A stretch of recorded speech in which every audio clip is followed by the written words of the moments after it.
Donald Trump ने Brazil से आने वाले सामानों पर 50% टैरिफ लगाया है, जो कि राष्ट्रपति लूला के साथ तीखी बहस के बाद लिया गया फैसला है।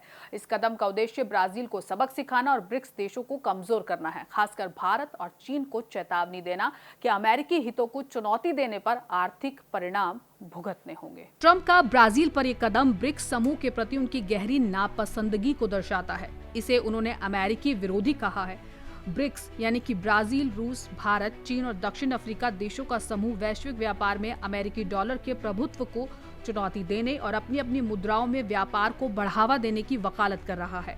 ट्रंप का मुख्य डर ब्रिक्स देशों का डॉलर पर निर्भरता कम करने के प्रयासों से है। उन्होंने ब्रिक्स पर 10% अतिरिक्त टैरिफ लगाने की धमकी पहले ही दी थी। ब्राजील पर 50% का टैरिफ इसी धमकी की एक कड़ी के रूप में देखा जा सकता है। ये दर्शाता है कि ट्रंप डॉलर को राजा बनाए रखने के लिए किसी भी हद तक जा सकते हैं। ब्राजील, रूस, भारत और चीन जैसे महत्वपूर्ण सदस्य देशों के साथ व्यापारिक युद्ध छेड़कर ट्रंप ब्रिक्स समूह की एकजुटता को कमजोर करने की कोशिश कर रहे हैं। वो इन देशों को ये संदेश देना चाहते हैं कि अमेरिका के व्यापारिक हितों के खिलाफ जाने पर उन्हें आर्थिक परिणाम भुगतने होंगे। लूला का ट्रंप को अवांछित सम्राट कहने और दुनिया को अब सम्राट नहीं चाहिए जैसे बयान देना ब्रिक्स देशों की संप्रभुता और आत्मनिर्भरता की भावना को दर्शाता है। वे अमेरिका के दबाव के आगे झुकने को तैयार नहीं है, जैसा कि ब्राजील की जवाबी कार्रवाई की चेतावनी से साफ नजर आता है। ब्राजील पर भारी भरकम टैरिफ लगाकर ट्रंप ने भारत और चीन को सीधा और साफ संदेश दिया है। चीन ब्रिक्स का सबसे बड़ा आर्थिक शक्ति केंद्र है। अमेरिका के साथ पहले से ही वो व्यापार युद्ध में उलझा हुआ है। उसके लिए ये कड़ी चेतावनी है। ट्रंप ने पहले भी चीनी उत्पादों पर भारी टैरिफ लगाए हैं। ब्राजील पर यह कार्रवाई दर्शाती है कि वो अपनी अमेरिका फर्स्ट व्यापार नीति पर अडिग रहेंगे। भारत ब्रिक्स का महत्वपूर्ण सदस्य है। रूस के साथ उनके बेहद मजबूत रिश्ते हैं, खासकर ऊर्जा रक्षा क्षेत्र में। वहीं अमेरिका के साथ भी भारत के महत्वपूर्ण व्यापारिक संबंध हैं। ट्रंप का ये कदम भारत को एक जटिल स्थिति में डालता है, जहां उसे अपने ब्रिक्स सहयोगियों और अमेरिका के साथ संतुलन साधना होगा। ट्रंप ने भारत पर भी 10% टैरिफ की धमकी दी है। खासकर फार्मास्यूटिकल्स क्षेत्र में 200% तक के टैरिफ की बात की गई है। ये दर्शाता है कि भारत को भी अमेरिकी नीतियों के खिलाफ जाने पर टैरिफ का सामना करना पड़ सकता है।